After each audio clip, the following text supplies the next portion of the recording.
Alright guys, welcome back to JBSR Plays It, and welcome back to my Madden franchise where the action on the field is great and the action off the field is extremely disappointing. So the Ray Rice front I'm not going to deal with. He's appealing. Of course he's going to appeal. When you get right down to it, he has the right to appeal because it's double jeopardy. He got sentenced for the same crime twice. So I don't think that indefinite suspension is going to hold up. And don't say no one will sign him, because someone will sign him. You know, and someone like the Patriots or the Colts, maybe not the Colts anymore. You know, one of those stronger teams, Steelers, who can deal with the media circus that would go with it, might kick the tires, but I highly doubt the Patriots would bother dealing with him. And if they did, they'd bring him in for league minimum and whatever. The more interesting story, well, okay, not interesting. The one that actually offends me a lot more is the Adrian Peterson story. And there's a few reasons. Ray Rice is a player who I never really cared about. I mean, yeah, he was a, nifty little player on the Ravens and helped them win the Super Bowl and this and that and the other thing. But this isn't really... The running back position has died. Almost entirely, the running back position has died in the NFL. But in my opinion, the last true throwback running back would be Adrian Peterson. And even back in the heyday of the 90s and way back even before that, early 2000s, he still would have been probably one of the top running backs in the league at any given point. He's a workhorse. He is, tough. I mean, he tears his ACL. He misses 2 games, mostly because of the luck of the calendar, but he tears his ACL and comes back and runs and is, 15, 20 yards short of the all-time record for a single season? And I've always admired this guy, and he always seemed like a good guy. Seemed being the important word. And then word broke out Friday, and I know you all have heard it, that, he was, indicted for... What did they call it? Negligence and child abuse or something along those lines. Because he whipped his 4-year-old son. Now, I'm not from the South. I'm in Massachusetts. I am as Yankee as they come. But I've heard of switches. I understand that it's, physical discipline is more common down in the South. And I also know that a lot of the people who I've met that come from the South are a lot more well-mannered, and it might actually work in a lot of ways. But the one thing that bugged me from the beginning was it was a 4-year-old who caught it, and that always kind of bugged me. But it's Adrian Peterson, still one of my, he's Superman. I think I went on Facebook and put a little rant up on there on my own page, but he's Superman. And I think he's only like a year. I think he's 29, so I think he's only a year older than me. So it's not like I'm looking up to a grown-up or anything like that. And lost in the definition of adult would be Adrian Peterson. We'll get to that. Yeah, he's a year older than I am. Give or take. Who knows what his birthday is. And then over the weekend, they deactivate him because they want to get some more details. Because it came out on Friday. And with the whole Ray Rice scandal and Greg Hardy, I'm not even going to bother getting into all of this stuff. It's... and I'm sorry, the video is not going to be very interesting. It's the same thing as last week. I'm just going to be talking for a bit. Let's look at some stats. But yeah, it's not... I understand they deactivated him. It's probably the right thing to do at that point. You can't really let him play. And he probably couldn't have played. He probably had to take care of some things. And then Monday, they reinstate him. But by Monday, the pictures had come out. And I didn't really get into it, but I was listening to ESPN radio, and I was listening to a couple podcasts, and the term, and I'm sorry if this is a little graphic for you, the term lacerated scrotum came up. And that caught my attention. And then I researched it, and I looked at the pictures, and it's disgusting. And I kept sitting there, and when he first got suspended, I'm like, oh, yeah, well... He whipped his kid. It's a common thing. I will never lay a hand on my daughter unless she does something ridiculous like that Vine I saw of this little kid smacking the shit out of his mother. Other than that, I will never lay a hand on my daughter. And even then, I probably won't because it's a daughter, not a son. So I will let my fiance take care of that. But a 4-year-old, I couldn't wrap my head around it, but whatever. I thought people were just overreacting a little bit. It's like, well, this happens, and it's because of the Ray Rice thing. It's sort of like everyone was making a big deal. Well, okay. This is going to be a little more sensitive. People acted like children getting left and forgotten in the car was a new thing this summer. And it wasn't. You just had that one huge incident where they're pretty sure the father did it on purpose.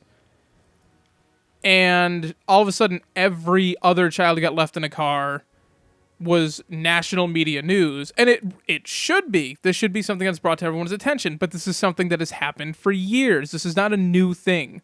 This is what happens when people have cell phones and people, are too busy playing Angry Birds or Words with Friends, or I don't know. I don't play enough mobile games to keep track of what's actually current right now. But you're texting, you're calling, you get your phone and your purse in one hand or whatever it may be, or your bag, and you've got a, coffee or what, and you're so wrapped up in your own little world that you kind of forget about the 3-month-old infant sleeping in the back seat. Especially if they're like my daughter and they pass out on the way. I don't, by the way. I will never forget my daughter in the car. I have this thing, and I learned this from my nephew. I don't close my own door until she's out of the car. Because, if I ever locked my daughter in the car, I would smash the window out and then call the insurance company, but I don't even close my own door until I know she's out of the car. So I will never be someone on the news who forgets her. But I sort of see where people would. It's not right, but I see why they do it. But there's a difference, So I thought it was the same thing. Ray Rice comes out. They're looking for as many stories because they're going to run with it. Now, the NFL, Roger Goodell, I still say he should fucking resign. I'm still convinced if he didn't see that tape, he's incompetent. And if he did see that tape, he's incompetent and a terrible human being. So, either way, I think he should resign. Or be fired. He's not going to get fired. But he should resign. But I saw these pictures, and I've seen everything else. And I thought everyone was overreacting, but I finally caved, and I was listening to ESPN Radio. And they played the bit from Keith Olbermann. And this is another scenario, if I can find a pen, where I'm going to timestamp this. And I'm going to, I forgot what the thing's called. You're going to see it up on the screen. The annotation. There we go. I'm going to put an annotation up on the screen that goes to the Keith Olbermann rant about, and if you're watching this on a mobile device, and I do it, so I'm not going to get offended if that's what you're doing. But if you're not just paying enough attention, you missed it. Look up, I believe it's called the, what the hell do you call the video? Anyways, I'll look that up real quick. But I listened to Keith Olbermann rant about this. And that's sort of where I heard all of the really nitty-gritty details about this. And then I went and watched a full video, and he was talking more about Ray Rice, but everything about, I heard everything else. From there, number one, he said it better than I will say it. But I still am going to say it. It's the National Freefall League is what he called it. So if you're looking for the video, just go into YouTube, search National Freefall League. He put it up, his YouTube channel put it up, so it's not going to get yanked. It's disgusting. But I was going to come up here and rip the Vikings similar to how I ripped the Ravens last week, and I'm still going to give them some slack. Still going to give them some flack, but I literally, as I went to boot this up, I pulled up ESPN because I have to look at the scores and everything. And the first headline I see is that Adrian Peterson is put on the exempt list, and he will be there until the case is resolved. Oh, look at him. Look, you can actually, if you look on the bottom of the screen, there it goes scrolling across the bottom ticker. And considering they're saying he's not going to court until next year, he's probably done for the season already. And I don't feel bad. I actually went through, because he's on the cover of Madden 25 if you bought the PS4 version. This is not the Minnesota Vikings. Running back should be allowed to play. All right, RG Bush. I'm not going to get into everyone else's opinions. Everyone has their own. And again, maybe it's because I'm a Yankee, and I think that's even more disgusting than maybe it is. But I feel like A whipping like that with a switch should be across the backside and not across the inner thighs, not across the testicles, not on his ankles. He shouldn't have defensive wounds on his hands, and that's the most disgusting part of this whole thing. You know, Adrian Peterson has a whipping room. A lot of this is disgusting. Like, it's disgusting to me. And everyone's like, well, that's how it is culturally down there. Okay. Survival of the fittest is not quite what evolution is. It's survival of those who adapt. And what that means in the evolution of mankind, and not necessarily the Darwinian version of evolution, we're not in the same place that we used to be. And I'm not saying, I don't understand these parents who coddle their children. If your child throws a temper tantrum, you walk away and ignore them. And then they learn to temper tantrums don't get anything. And there are these parents who get down on one knee and coddle them and they say, whoa, what's wrong, honey? Ooh. No. Those people I don't like. But at the same time, if your 3-year-old is hungry and starts crying because he or she is hungry, you don't smack him across the back of the face. It goes both ways. And that's how it used to work back in the day. You don't have to do that anymore because there's discipline. And prime example, my nephews start aggravating me and start misbehaving or being disrespectful. They lose their video games. The kids have a lot more these days, which means they have a lot more to lose, which means you don't have to beat them. But there's no reason to do that anymore. I had a bigger speech when I was supposed to record this yesterday, and I lost it. So I apologize. I had a better rant going. But my problem with the Vikings right now is they deactivated them, and they reactivated them because, you know, they're like, oh, we want due process. And as much as people are like, oh, due process is something to hide behind, I understand it. Kobe Bryant comes to mind when he was accused of rape. Kobe Bryant did not rape that woman. Kobe Bryant made a mistake, a very bad mistake, and I think he's a douchebag because he cheated on his wife. But he didn't rape that woman. She was just looking for a paycheck. Same thing with Ben Roethlisberger getting accused of shit. People are trying to draw those comparisons. He got suspended before due process, and he ended up being innocent. Or innocent. It was just thrown out. Adrian Peterson, and I will give him credit for this at least, he has admitted to every single thing he has been accused of. But he doesn't see anything wrong with it, and that's the issue. But he has admitted to it all. You know, he's going to go to court and say not guilty, but he's saying he did all this stuff in public on record. You know, he's not saying this to a cop. He's saying this, and you can watch the clips on, you know, or read the quotes on YouTube or ESPN or anything like that, and that'll hold up in court. So if they press charges, and a lot of people are saying, oh, it's in Texas, he's not going to be found guilty. And that may be the case, but he's guilty in the public eye because he did it. And there's no reason, he doesn't need due process. He did it. The problem is, you're talking about the NFL's best running back, and Jamal Charles, I'm sorry, but Adrian Peterson is the best running back, and the best player on the Vikings, and they don't want to lose him. So when they reactivated him, they pulled the chicken shit move of sending their general manager out. And he didn't know what the hell was going on, and he stumbled and everything. And granted, it's slightly better than when the Ravens sent John Harbaugh out. But you send the general manager out, he stumbles, he doesn't really answer everything, and then you send Mike Zimmer out, who has been a head coach for 2 NFL games, to talk about the game. And not answer any of those questions. Where are the owners in all this? Where are the Wilfs? And they already have enough shit. They already screw up enough. You know, where are the Wilfs in all this? Where's what's-his-face who owns the Ravens? Where's the guy who owns the Carolina Panthers, you know, letting Ron Rivera come out and take the hit for saying, oh, it was my decision to suspend Greg Hardy for this game, even though they let him play in week 1. But that's not a coaching decision, because coaches are coaching, and that's their job. Their job is to put the best player on the field that they can. And at the end of the day, they do not have the authority to suspend a player. And if they bench a player, they have to answer to the owner, to the general manager, and to everyone else in that organization. So the head coach cannot do that on his own, no matter what his moral high ground or low ground or whatever it may be. So don't try and blame the head coaches. I'm not. But at the end of the day, the Vikings tried to chicken shit their way out. They saw the backlash, and they put him on the exempt list. So at least they did the right thing without a video coming out. And I'm throwing out, I know the pictures came out before they decided to reinstate him, which is sort of, it's like, why would you see that and decide it's a good idea? But the accusation against the other kid he has, and apparently Adrian Peterson is a better child producer than he is a running back. Not father, clearly not a good father, but better child producer, because that is now 3 children from 3 different women. I'm confused. You know, they had the core, you know, another thing of child abuse or whatever, and that got thrown out instantly. You know, that never even came out until just now, which shows that it wasn't it wasn't a big deal when it happened the first time.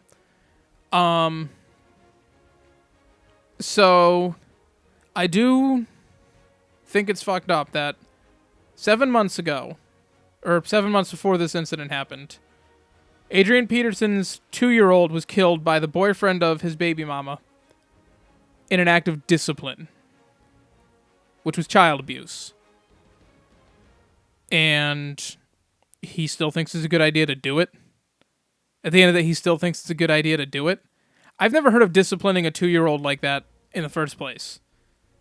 You know, I have a 2-year-old niece, and if she's misbehaving and she has to get really obnoxious, I tell her she's in timeout, I put her to face the corner, and then when she stops crying, I count to 15 and let her out. And that is the extent of my discipline to her.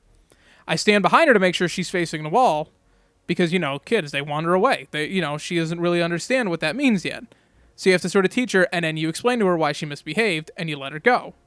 You don't negotiate. You don't sit there and say, okay, well, you were really good, so I'm not... No. She still gets her discipline, but she's 2. I would never, and let alone the fact that she's not my own kid, I would never smack a 2-year-old, even if it was my own. Even if I had a 2-year-old son, I wouldn't do that. And you're getting a switch for these kids? The fuck is wrong with you? So anyways, I'm going to go through real quick, and because I can create a new character anytime, this isn't going to affect the rest of the playthrough, hopefully. I am ousting create owner. Oh, wait, no. I'll just be the active owner. That works, too. I'm just going to take control of the Vikings real quick. I'm not going to touch them at all. All I'm going to do...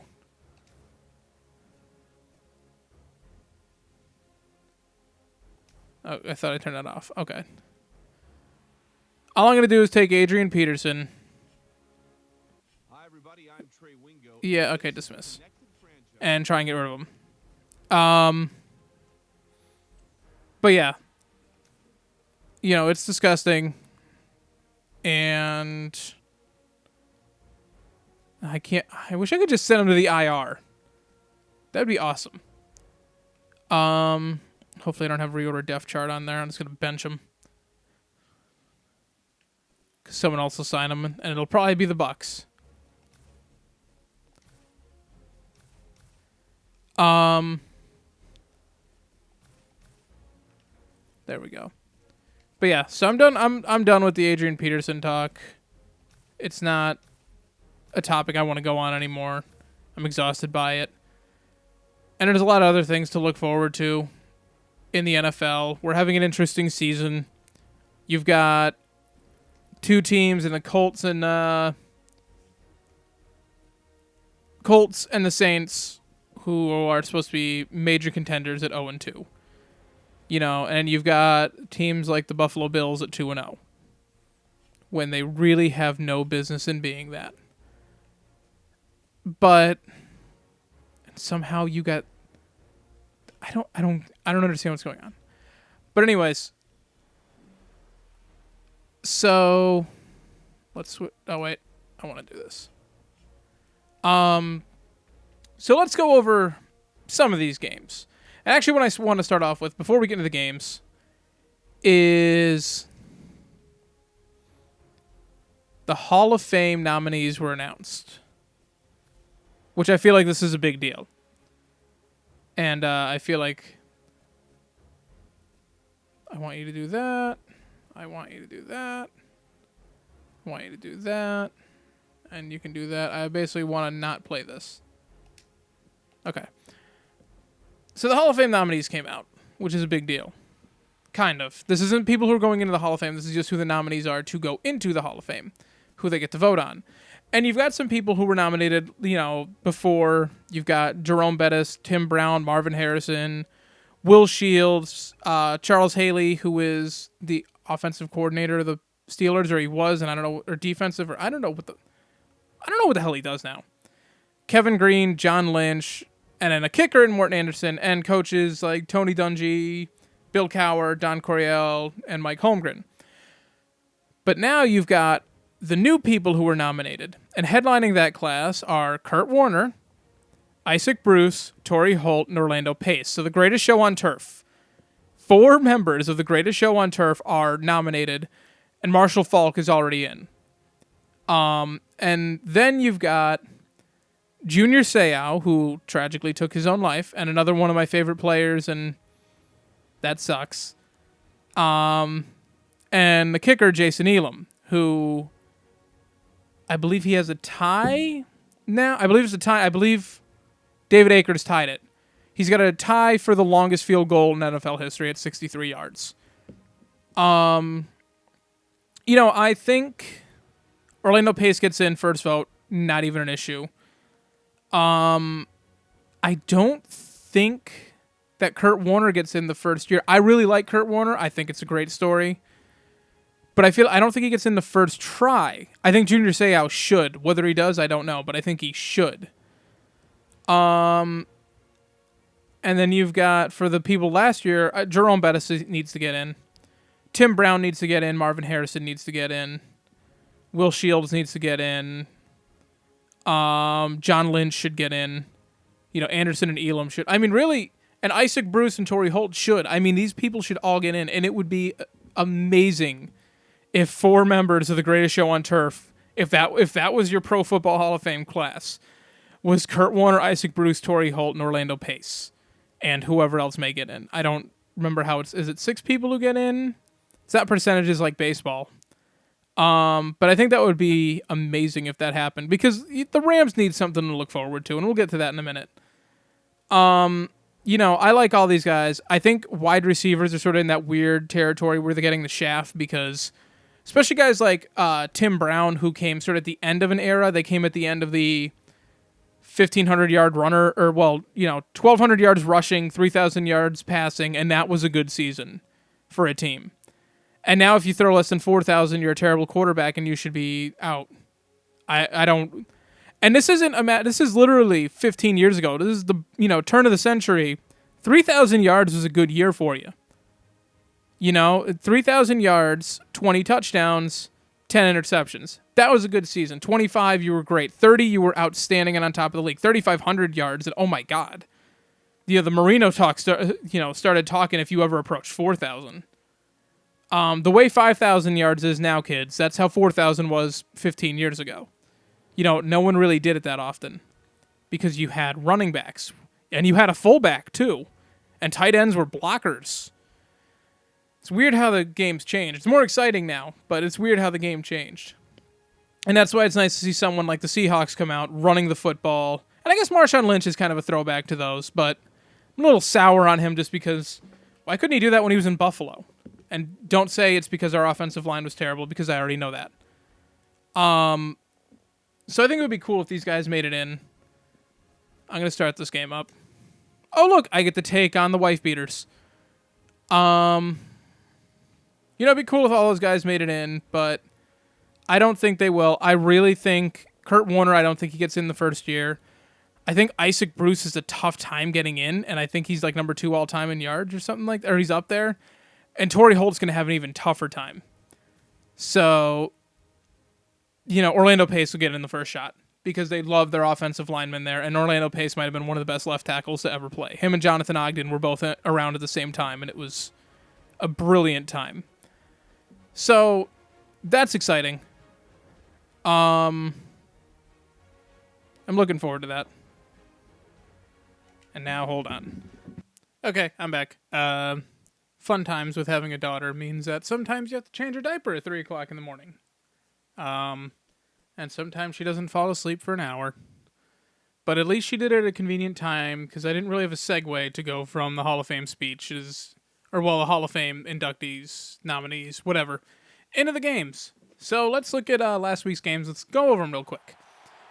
First off, I had an 8-8 record picking the games last week, so average week for me. But I'm honestly not mad about anything other than the Cowboys winning, because I will always be mad when the Cowboys win, especially when they look so freaking terrible. But, all right, first off, the Thursday night game. We got the Steelers, we got the Ravens, and the Ravens mopping the floor with the Steelers. This is just reinforcing, number one, my idea that I should have picked the Bengals to win the division, not the Steelers. I forgot that they got rid of their offensive coordinator, and I forgot that their offensive coordinator, I'm sorry, I know he's a Gruden, but he kind of stinks if you look at what he's doing over in Washington. And we'll get into that issue when we get there. Again, I'm going to pick against the Ravens every single game. I'm not going to root against any of the players. I don't want anyone to get hurt. I don't want anyone to have a terrible season. I'm just not going to root for that organization to have any sort of success. And it's not, I don't think they should go 0-16 every single year. But if the Bills haven't been to the playoffs in 15 goddamn years, then you know what? Maybe the Ravens can suffer through 6 or 7. That's all I'm thinking. But a good game by the Ravens, I guess, especially considering they don't really have a running. I mean, Bernard Pierce is the running back, which he had a decent game after he sucked in week 1. So, good game by them. And the Steelers just, I don't know, man. I thought they were going to be really good, and they suck. They look like the Steelers from last season. So, it's kind of disappointing there. I don't really have anything else to say. Moving on to the Sunday games. And, yeah, all right, let's start with it. The Buffalo Bills absolutely demolishing the Dolphins 29-10. You know what? A lot of people thought that the Dolphins were going to overcome. They thought, because it's weird when you're picking these emotional games, you can't tell whether the emotion is going to help or hurt. In this case, it helped. The Bills should not annihilate anybody like that right now. They are still sort of getting their feet under them.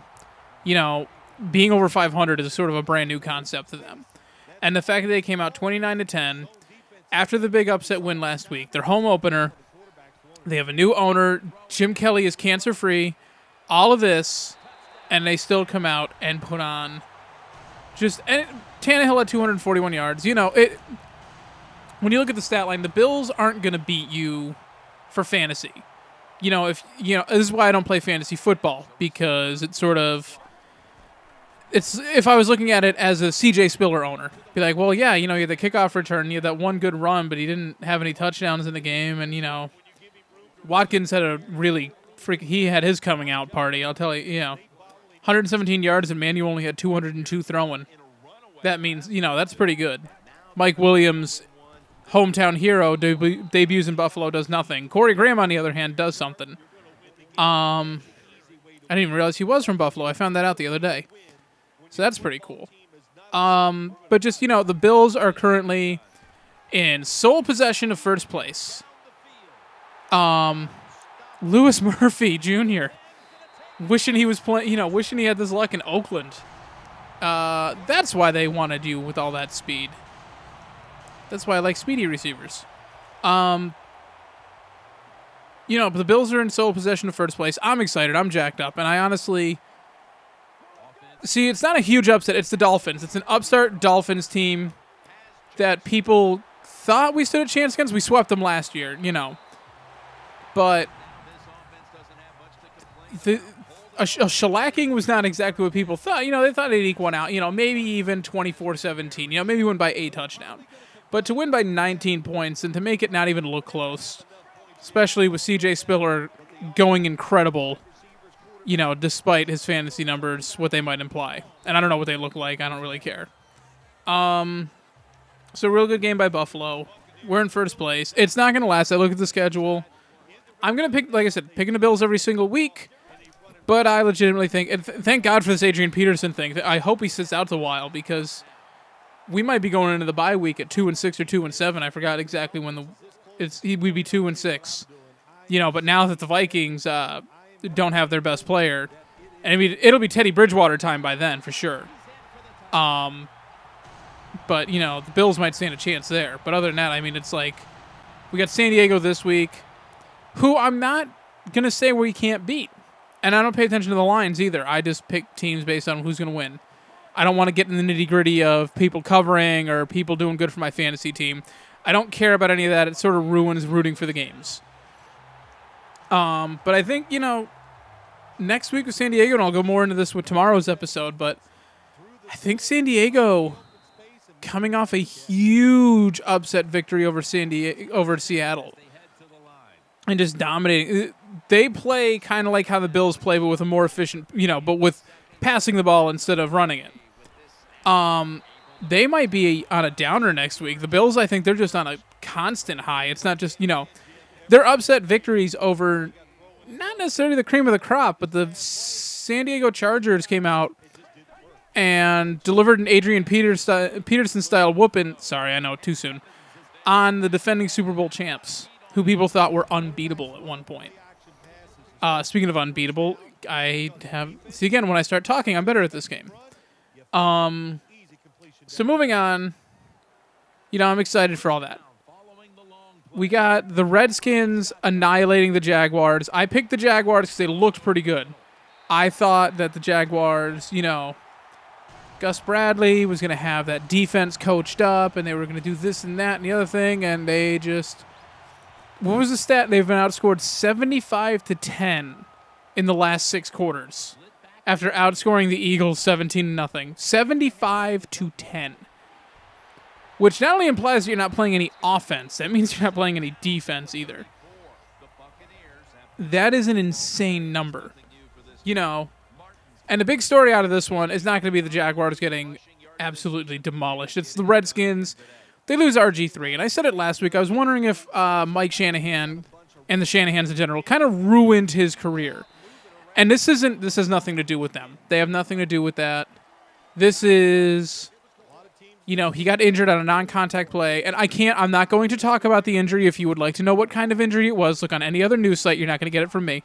I broke my ankle when I was in 8th grade, and since then, anytime someone talks about an ankle injury, I'm doing it now. I cringe. It's disgusting.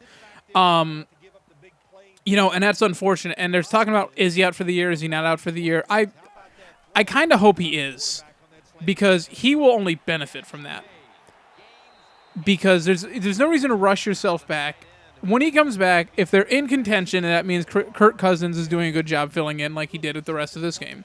Again, you can't base it off of, 3.5 quarters because you're playing it against the Jaguars. But, you know, if they're doing well and they're in contention in a very weak NFC East, then it's because Cousins was performing. And if they're out of contention, then what's the point in rushing him back? Let him, you know, he's only going to come back for maybe 3 or 4 games at most. And that's only because we know he recovers pretty quickly. So I think he should just be out for the year, let the season run its course, and then in the offseason decide which of these young quarterbacks you actually want leading your team for years to come. Which, quite frankly, my money's on Kirk Cousins right now, and it's only because this is going back to me talking about the Bengals a little while ago. I think Jay Gruden was a terrible hire for the Washington Redskins, because what everyone's saying is, oh, Kirk Cousins is a better fit for this offense. Well, if he's a better fit for this offense, then why didn't he go somewhere else with a pocket passer? There are other teams he could have coached for. He could have gone to the Texans, who have no quarterback. They can go around whatever they want. Why are you going to go and try and make Robert Griffin into something he's not, which is a pocket passer? And I understand that Donovan McNabb made this transition, you know, years ago after he broke his ankle and was trying to be more conservative, but he successfully made that. Robert Griffin has the ability to make that transition. I'm not saying he can't, but he has to decide to make that transition. You know, Andy Reid didn't go to McNabb and say, hey, look, you broke your ankle, you're done. You know, that wasn't it. And so you're trying to turn him into, you know, I understand, like, again, going back to Andy Reid, when they brought Michael Vick in, you know, he wanted to be more of a pocket passer, and he successfully did that for at least 1 year. He was a very solid pocket passer. And I was hoping. There's my first incompletion of the game at the 2-minute warning. I don't know why they're calling us freaking verticals. So I don't think you try and mess with Robert Griffin. I think you just sort of let him do his thing, and he'll be fine. And as for the Jaguars, I'm sorry, guys. That's just you might go. What were they? 2-14 last year? Did they have the number 1 overall pick? I forget. I don't remember. No, they didn't. They went. I think they went 4-12. Maybe you go to 6-10 this year. You know, you've looked good at times, and Blake Bortles will probably, maybe they won't start him at all this year. Maybe he will sit on the bench, but if they're struggling, then again, you don't have any offensive line, so maybe it's not good to throw him in. That's the other debate, is why would you throw him in when he's just going to get completely annihilated? So, Jaguars, rebuilding for 15 years, I don't understand it. The surprise of the week for me, anyways, the Cowboys beating the Titans 26-10, so it wasn't even close. And the Titans, I started drinking the Kool-Aid. They looked pretty good last year. I thought they would actually, I said last year I thought they were going to be that dark horse team that no one saw coming, and they weren't. And then I thought they were going to do it this year instead. And then this happened. So Tony Romo looked better. He didn't look outstanding. He just looked better. He doesn't have to look outstanding. He just has to not throw 3 interceptions in the first half and cost the team the game. That's all he really has to do. That was the most ill-advised throw I've ever made in my life. I should not have made that throw. He was about to get intercepted, and it worked beautifully for 70. Not even the longest throw of the game for me, though. Apparently, the Ravens defense, I am just making them look silly. But yeah, Romo just not making a lot of big mistakes. I don't know if he had any fun. I'm looking at just the general box score real quick. I don't see if he threw any interceptions. I don't think he did. I don't know if he fumbled it or not. They did enough to win, obviously. And so now you can sort of throw out. I don't know that they're going to go 4-12 or 3-13. But I don't think they're going to do much better. Maybe they go 5-11, 6-10. We'll see what it means when they play some more, better teams. Getting shellacked by the 49ers, we thought wasn't a big deal. Beating the Titans, not that big a deal. So, not really a lot else to say about that one. Jake Locker sort of showing that he's still Jake Locker. And I'm actually doing... I have 15 franchises going in this game, by the way. So if you ever hear me reference other franchises, because I keep starting new ones, this is what I do in this game. I started as the quarterback for the Tennessee Titans because as a strong arm, they want a pocket passer. As a strong arm quarterback, like a mid-round pick, I'm a 77 overall. And Jake Locker's a 73. I could have been a undrafted rookie and still had a shot at starting by the end of the preseason. Moving on, the Arizona Cardinals beating the Giants 25-14 with Drew Stanton. I think I'm the only person who remembers who the hell he is. Is it Drew? It's weird. You got the Rams starting Sean Hill. You got Drew Stanton starting in Arizona. Why are all these backup quarterbacks for the 0-16 Dolphins starting? What happened to the world? Joey Harrington, I don't know what you're doing, man, but you might be getting a phone call. He'd still be able to play, right? He's 36. No. He's about the same age as Josh McCown. I think they came in the league roughly maybe he's a year older. Giants, once again, I didn't pick them this time. Everyone's talking about benching Eli Manning. But he doesn't have anyone else around him, so what the hell do you expect him to do? He's got no offensive line, one overrated wide receiver, and then a bunch of people who have yet to establish themselves. He makes tight ends look better than they are. And the defense is sucking. What the hell do you expect Eli to do? He has to force those throws in there. He has to do all this stuff. Otherwise, he doesn't stand a chance. So... it's unfortunate, but I'm sorry, Giants. But the Cardinals, 2-0, looking strong. Even every time someone gets hurt, last week they weren't supposed to win. Everyone was hurt, and then they pulled it out last second victory. And this week, same thing. Everyone's hurt. It's even worse this week. And then it's not even, technically still a come from behind victory. They were down 14-10 at one point, but they won at 25-14. Quick hit right here. Patriots 30, Vikings 7. No Adrian Peterson in this game. Matt Castle throws 4 picks. Teddy Bridgewater is the quarterback this time next week. I don't really have anything else to say to that. It was just... It shows... It's like when Peyton Manning went down for the Colts. It shows you how much one player... In this league that advertises as a team game, and it is very much a team game, I was just saying Eli can't do it all by himself. But his brother Peyton did it for 15 years in Indianapolis. He was the only good player on that team. So, Marvin Harrison, I still think he's a Hall of Famer, and I think Reggie Wayne is going to be a Hall of Famer, and don't look now, but if Reggie Wayne puts up 1,200 yards over the next 2 more seasons at 1,200 yards, which is not unrealistic for him, and he's number 2 on the all-time receiving yards list. And no one knows this. But as much as one player can't carry a team sometimes they can. Sometimes when you have a player, Adrian Peterson or, Peyton Manning, Tom Brady's, it's been proven that he's not necessarily as important to the Patriots. They go 11-5 in that 1 year without him. They don't make the playoffs, but that's another argument. Wasn't it the same years the Seahawks went 7-9, or that was a couple years later after? No, it was a couple years later. One player can make a team, and you see it right there, 30-7. Big upset of the week. Not necessarily as surprising to me, just because I thought the Cowboys were that terrible. Browns beat the Saints 26. Come on, man. I only had 1 incompletion, and you ruined it because you dropped it. If a bye week night? Who the fuck is a bye week? Oh, right. This is like 7 games into the season. I am still surprised by this one. I thought the Saints were going to come out swinging. I thought there was no way that the Saints...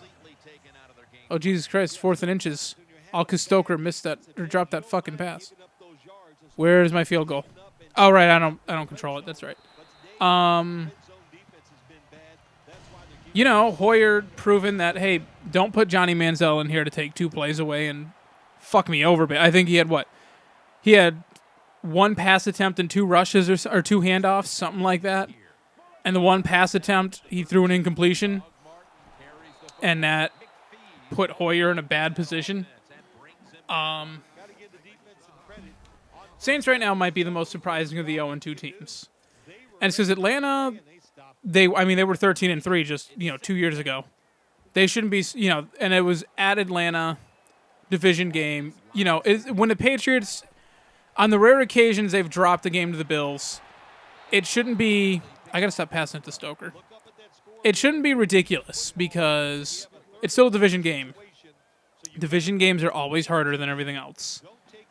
So dropping it to Atlanta is not that surprising, but dropping it to the Browns, even if it's in Cleveland, it's September. It's not snowing. It's September. And that is insane. I don't, and the Bills defense is looking really good without Jairus Byrd, who was not helping the Saints' cause. So maybe he should have taken that hometown discount. I don't blame him for taking the money. He's worth it. He's still one of the best safeties in the game, even if their defense isn't showing it. I don't know exactly what his stats are looking like this year, but that's shocking, especially considering you got to remember I have the Saints not winning, but in the Super Bowl. And that wasn't even me feeding into the Kool-Aid of the defense looking better. I thought the defense, they'd only have to be top 20 defense and they'd be fine because their offense would light people on fire. And 24 points in this one. Not exactly what I was expecting. Speaking of them Falcons, they dropped to 1-1 with a 24-10 defeat at the hands of the Cincinnati Bengals, who, by the way, had Devon Still on their active roster. So, like I said, I'm rooting for him the rest of the year, and it's not going to be that difficult to do. Even if I pick him every single week, they got to be good for, 11, 12 wins? I was looking at their schedule earlier. They, even their tougher games, I think they have New England in Cincinnati. I'm assuming New England will still be tough. Who knows what's going to happen between here and then, because I think it's like week 15. And they play the Broncos, I think, either week 16, 15 or 16. That could be for home field advantage. The Bengals are looking really, really good. Dalton, E.J. Manuel is being Chad Pennington. Dalton is like Chad Pennington with a few more. I mean, what? Looking now, that's over 10 yards per attempt for this game, which I think, is 7 the magic number? Yeah, 7, because I think Manuel's at 7.8, so he's surprisingly looking good. But Dalton's looking really good, even if I think he's only on pace for 16 touchdowns, but they don't need it. Not from him. They got a good running back. So, really happy for them. Falcons, don't read too much into this. It was Cincinnati at home. They're a good home team. Doesn't mean that the Falcons are going to suck and they're not actually as good as we thought they were. They still have a big division win against the Super Bowl favorite. So, Rainey showing that what he did in real life this week is not actually out of control. So moving on, we got the Panthers 24-7 over the Lions. Lions is taking a week off, apparently. It's sort of pathetic. I thought Ndamukong Suh was going to destroy Cam Newton, and he never touched him. Newton got sacked 4 times, but none of those were by Suh. The Panthers, yes, they won a division last year, but I didn't think, they got rid of Steve Smith. I thought he was their only wide receiver. And then I forgot Greg Olsen was there. For some reason, I thought he started on the Panthers and went to the Bears, and it was the other way around. So, Olsen's a really, really good tight end. And he's only out of Chicago because Mike Martz came in to take over the offense. And he really, really dislikes tight ends. If it wasn't for Mike Martz being there, he would still, he'd be lighting it up along Brandon Marshall and Alshon Jeffrey up in Chicago. But good game by the Panthers.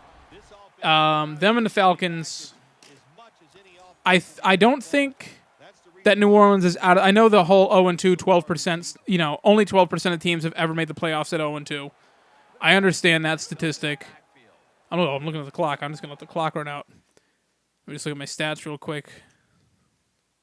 I think I'm going to just pass it real quick and try and get 5 yards. Or 6 yards. Martin has 136 yards on 24 carries. Rainey has 66 yards. And he's got 3 touchdowns. Martin doesn't need any more stats. I just want to get over that 500 mark. Perfect. I lost my train of thought. I was looking at my stats. God damn it. This is what I get for being greedy. I'm going to ruin my completion percentage. It's going to drop down to like 85. What was I saying? Oh, the Panthers, they could still be the favorites to win that division. I don't think necessarily that the Panthers are out of it. I'm going for this 500 because I think there's a bonus with experience with it. I don't think that the Saints are out. 12% of teams who have ever gone 0-2 have ever made the playoffs since they expanded to this format. That get me no, it didn't even get me. Damn, all that work.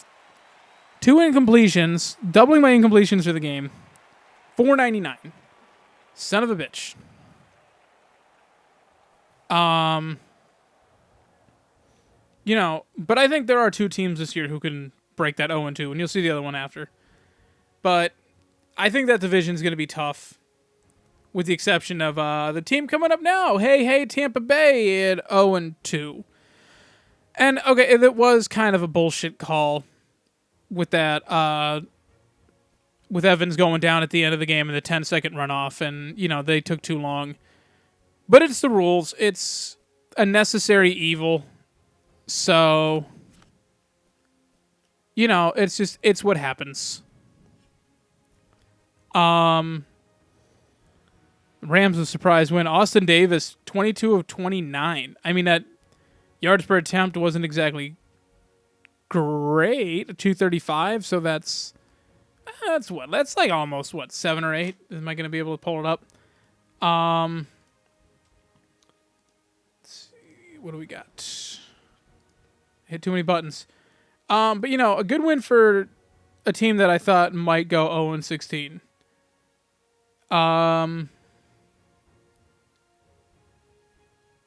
This game, 8.1. That's actually not bad. So yeah, Austin Davis, not bad for a guy who didn't have his picture in Madden last week. So really nice win for St. Louis. Tampa Bay they're an 0-2 team who could be 2-0 right now, but they're not looking nearly as good. And considering last week was a come from behind, and with St. Louis, it shouldn't have been this close. It shouldn't have been this close anyways. So, good win for the Panthers, good win for the Bengals, bad loss for the Bucs. And I think, yes, I know they're not technically in last place in that division. It is still the Saints because they're 0-2 with one division loss. Or does the Bucs? No, the Bucs have a division loss too. So they're tied for dead last, but just a bad win for them, or bad loss for them. Considering they lost to a kicker.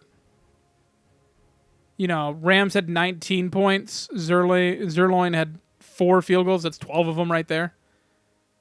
So just a bad loss. And yeah, Rainey, 22 carries for 144 yards. You will not see that again. Although it makes everyone wonder, it's like, is Doug Martin overrated? I've been hearing that for a while. Yes. His entire legacy is based off one game. How many more games do I got here? I'll just do some of the practice and stuff. So, yay, miles. Oh, is there a 500 milestone? I'm going to be pissed if I missed it by a yard. If I'm going to miss it by that guy freaking dropping that pass, which is essentially what it came to. Weekly goals, I got them easily. 400.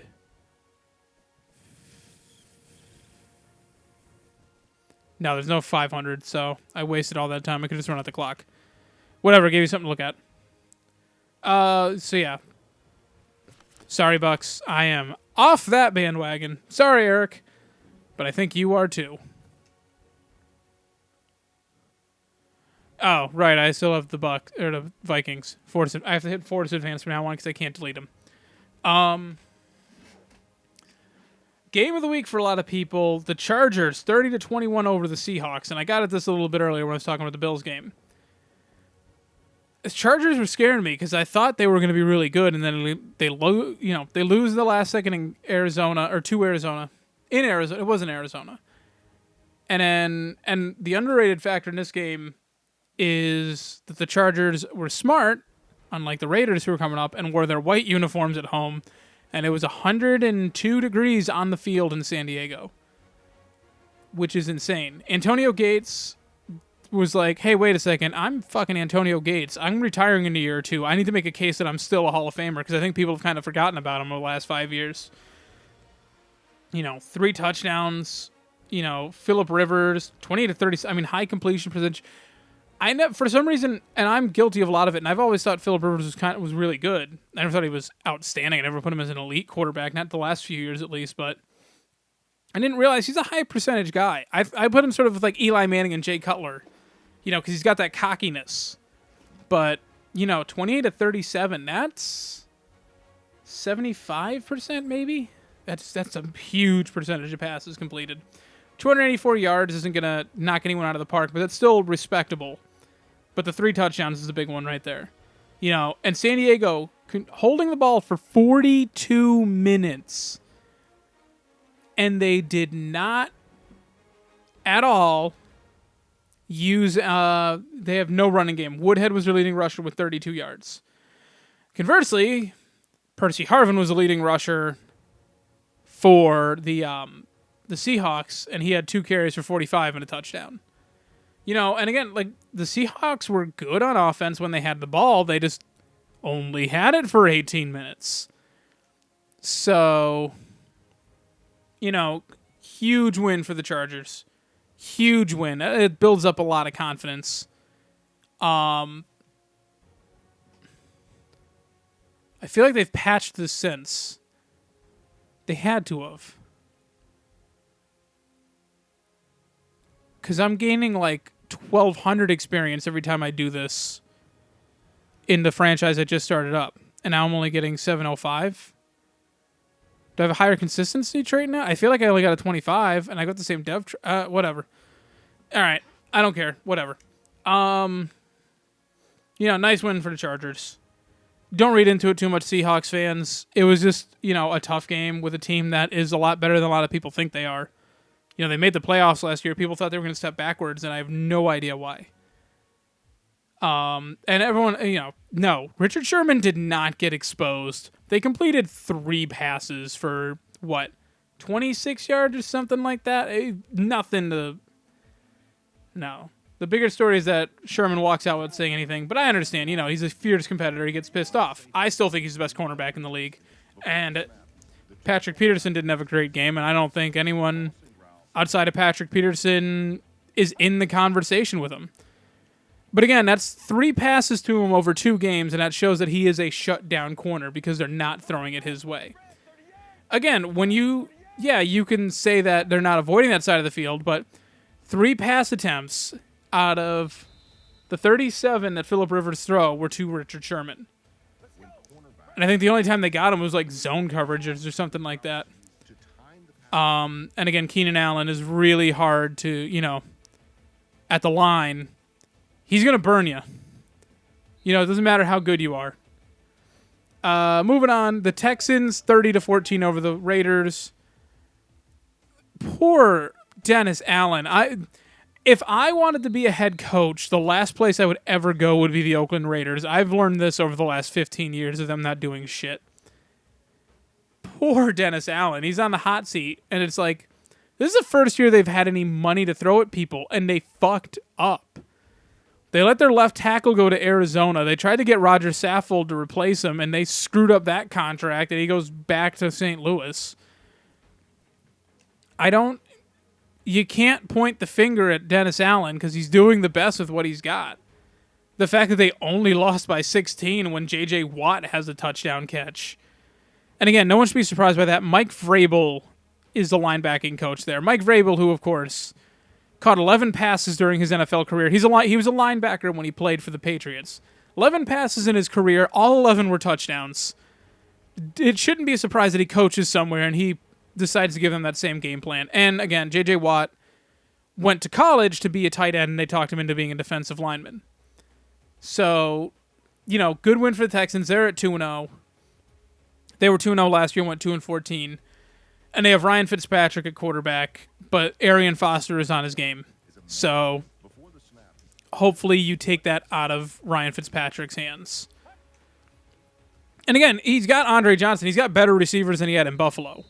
Nothing against Stevie Johnson, but Andre Johnson's one of those guys where you can just throw it up there in his general area, and you should be good. But good win for the Texans, and depending on how next week goes, and I think they got the Ravens next week, I don't remember who they got. Maybe it's Tennessee.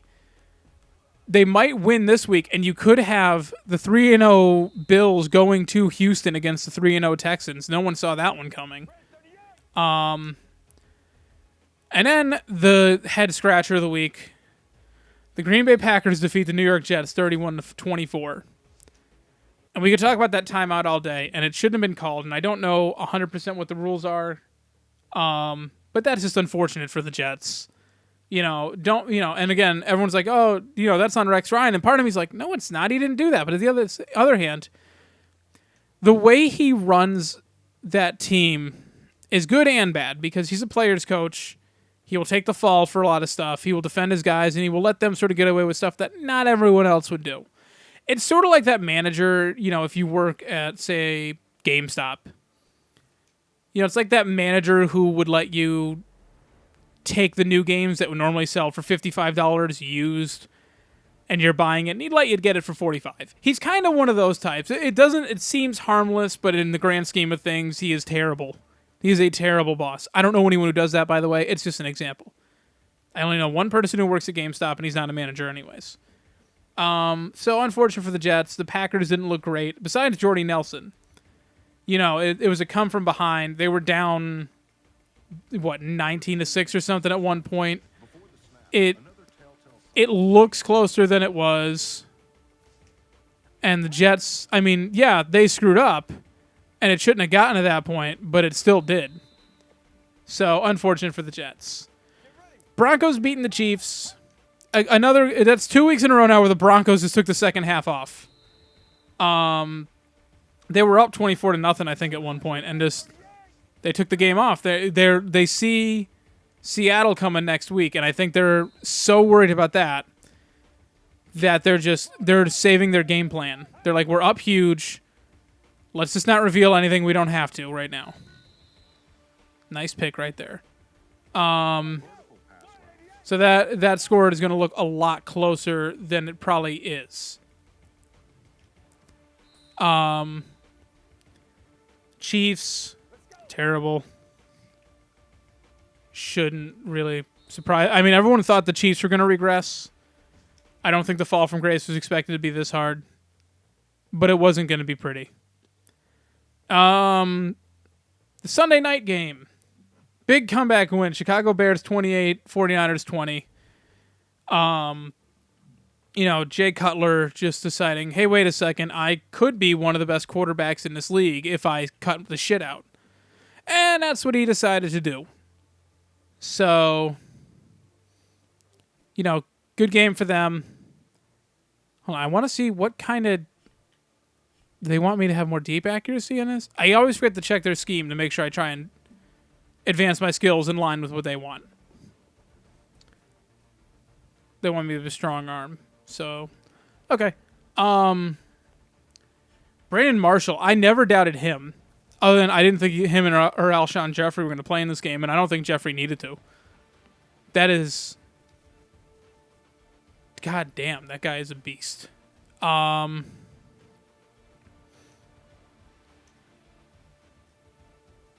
you're 2085. 49ers, man. I knew it was going to be a tough year this year. But I didn't think it was going to be that bad. So, tough loss for them. But not my problem. I'm not a 49ers fan.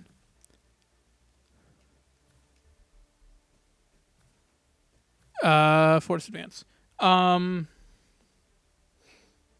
Yeah, so just, I don't know. Good game for them. Bad game for the 49ers, letting that one get away. And sucks to be them.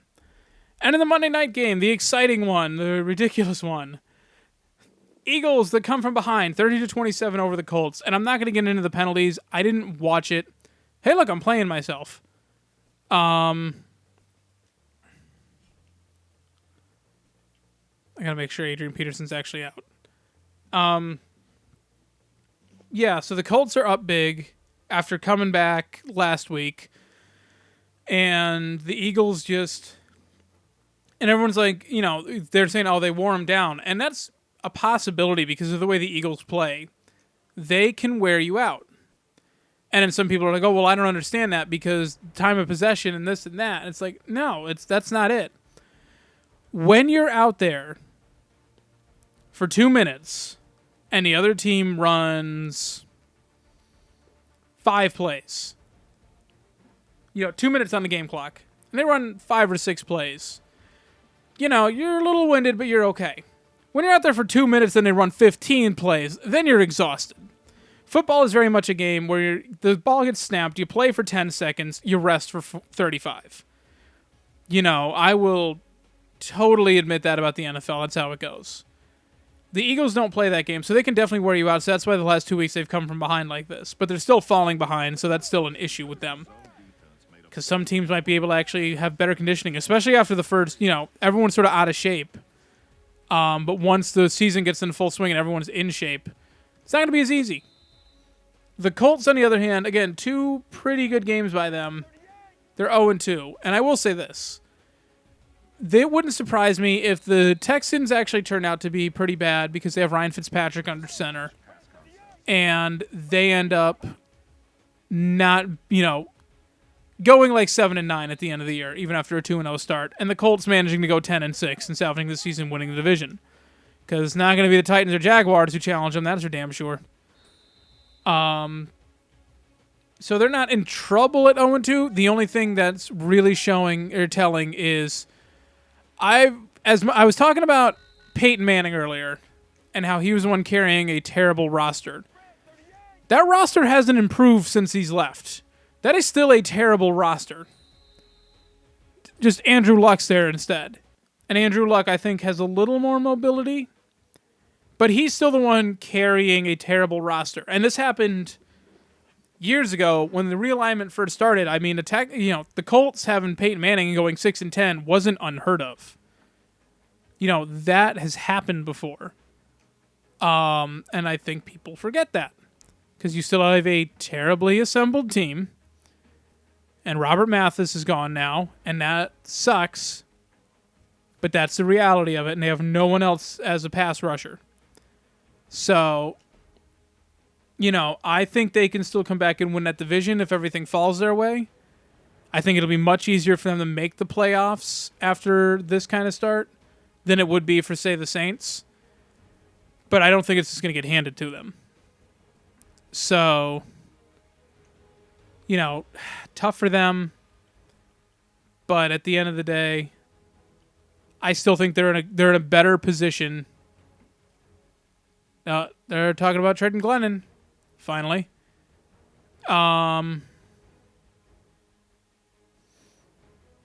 Yeah, so that was one hell of a week too, and it's been one hell of an episode. This episode's over an hour long. I already know that because I ranted so much.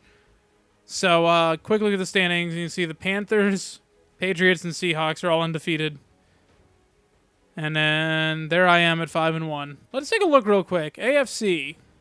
So obviously they didn't beat, whoops. Is that right? Yeah, that's right. Okay. So you got the Ravens at 4-3, Browns 3-3, Steelers 2-7, Bengals at 1-5. Just goes that Madden. Number one, I don't have the most updated roster, but Madden simming just doesn't always add up. Colts at 6-1, Texans 4-3, Jaguars 1-6, Titans at 0-7. You already know that one's wrong on 2 of them. In the East, you got the Patriots 7-0, Dolphins 4-2, Bills 4-3, Jets 1-6. That's not terribly off. I don't, Patriots obviously aren't going to go 7-0, but Jets also might not. Maybe they'll be 2-5.